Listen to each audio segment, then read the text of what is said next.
ಬಾಗಲಕೋಟೆಯ ನವನಗರವು ಸುಂದರ ಹಾಗೂ ಸ್ವಚ್ಛತೆ ಹೊಂದಿರುವ ನಗರ ಎಂದು ಪ್ರಸಿದ್ಧಿ ಪಡೆಯುತ್ತಿದೆ.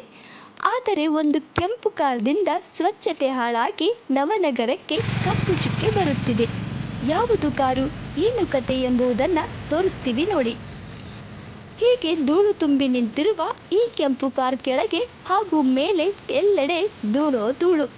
ಈ ಕಾರು ನವನಗರದ ಪ್ರಮುಖ ರಸ್ತೆಯಾದ LICದಿಂದ DCC ಬ್ಯಾಂಕ್ ಕಡೆಗೆ ಹೋಗುವ ಸೃಜನ್ ಆಸ್ಪತ್ರೆ ಪಕ್ಕದಲ್ಲಿಯೇ ನಿಲ್ಲಿಸಲಾಗಿದೆ.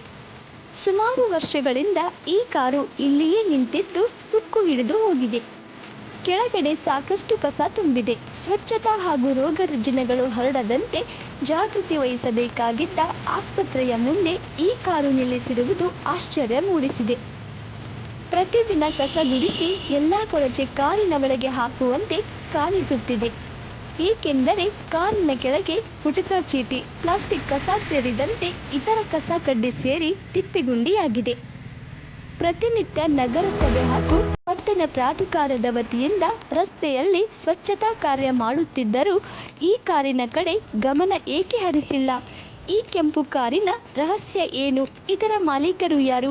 ಇಲ್ಲಿಯೇ ಏಕೆ ಇದನ್ನು ನಿಲ್ಲಿಸಲಾಗಿದೆ ಎಂಬುದು ನಿಗೂಢವಾಗಿದೆ. ಆಸ್ಪತ್ರೆಯವರಿಗೆ ಕೇಳಿದರೆ ನಮಗೆ ಸಂಬಂಧ ಇಲ್ಲ, ಯಾರದು ಕಾರು, ನಮಗೆ ಮಾಹಿತಿ ಇಲ್ಲ ಅಂತಾರೆ.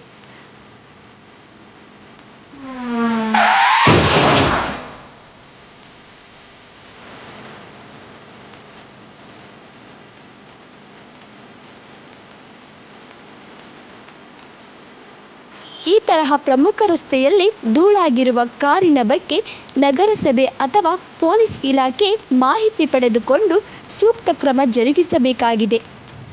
ಪ್ರಮುಖ ರಸ್ತೆಯಲ್ಲಿ ಕಾರು ನಿಲ್ಲಿಸಿದ್ದು ರಾತ್ರಿ ಸಮಯದಲ್ಲಿ ಅಪಘಾತ ಸಹ ಆಗುತ್ತಿದೆ. ಕೊಳಚೆಯಿಂದಾಗಿ ರೋಗ ರುಜಿನಗಳು ಹರಡುವಂತಾಗಿದೆ. ಅಕ್ಕಪಕ್ಕದ ಜನತೆ ಹಾಗೂ ವ್ಯಾಪಾರಸ್ಥರು ಸಹ ಬೇಸತ್ತು ಹೋಗಿದ್ದಾರೆ. ಇದರ ಜೊತೆಗೆ ವಿದ್ಯಾಗಿರಿಯ 6ನೇ ಕ್ರಾಸ್ನಲ್ಲಿಯೂ ಕೂಡ ಬಿಳಿ ಬಣ್ಣದ ಕಾರು ಹಲವು ವರ್ಷಗಳಿಂದ ನಿಂತಿದ್ದು ಇದು ಸಹ ಧೂಳು ತಿನ್ನುತ್ತಿದೆ. ಇಂತಹ ಕೆಂಪು ಹಾಗೂ ಬಿಳಿ ಕಾರಿನ ಬಗ್ಗೆ ನಗರಸಭೆ ಹಾಗೂ ಪೊಲೀಸ್ ಇಲಾಖೆಯ ಅಧಿಕಾರಿಗಳು ಎಚ್ಚೆತ್ತುಕೊಂಡು ಈ ಕಾರು ಸ್ಥಳಾಂತರ ಮಾಡಬೇಕು. ಇಲ್ಲವೇ ಸಂಬಂಧಪಟ್ಟ ಮಾಲೀಕರಿಗೆ ನೋಟಿಸ್ ನೀಡಿ ಗುಜರಿಗೆ ಹಾಕುವ ಕೆಲಸ ಮಾಡಬೇಕಾಗಿದೆ.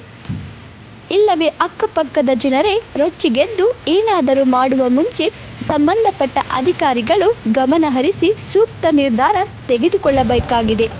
TV10 news, Bagalkot.